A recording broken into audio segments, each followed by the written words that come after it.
Italien geht beim G20-Gipfel am Wochenende in Rom davon aus, dass sich Russlands Präsident Wladimir Putin und Chinas Staatschef Xi Jinping per Video an den wichtigsten Diskussionen beteiligen. Dem Vernehmen nach wurde dafür sogar die Agenda des Spitzentreffens der 20 wichtigsten Industrienationen geändert. Die Sprecherin des russischen Außenministeriums Maria Zacharowa hat in einer Erklärung mitgeteilt, Washington habe die Absicht, 55 weitere russische Diplomaten auszuweisen. Derzeit befinden sich 130 US-Diplomaten in Russland und weniger als 200 russische Diplomaten arbeiten in den USA. Der Flughafen in Peking hat aufgrund der Corona-Krise hunderte Inlandsflüge abgesagt und die Bedingungen für Reisen verschärft. Die verantwortlichen Stellen denken auch über die anstehenden Olympischen Spiele nach, ob sie dieses Risiko eingehen wollen oder nicht.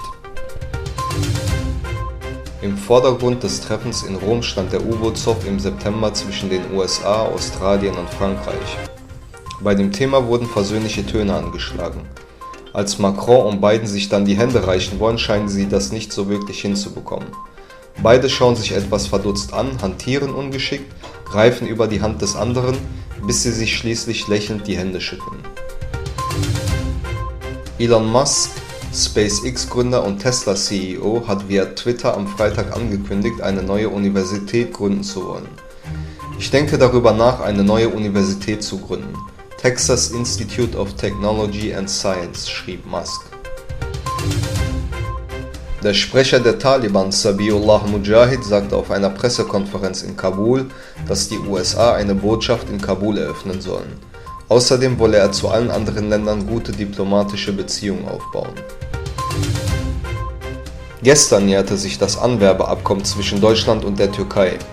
Nach dem Zweiten Weltkrieg benötigte Deutschland Arbeiter. Aus den ursprünglich 900.000 Gastarbeitern sind über 3 Millionen geworden. Nachkommen der einstigen Gastarbeiter sind heute Wissenschaftler, Parlamentarier, Akademiker, Anwälte, Journalisten und Arbeitgeber. Auch Uğur Şahin und seine Frau sind unter diesen Nachkommen.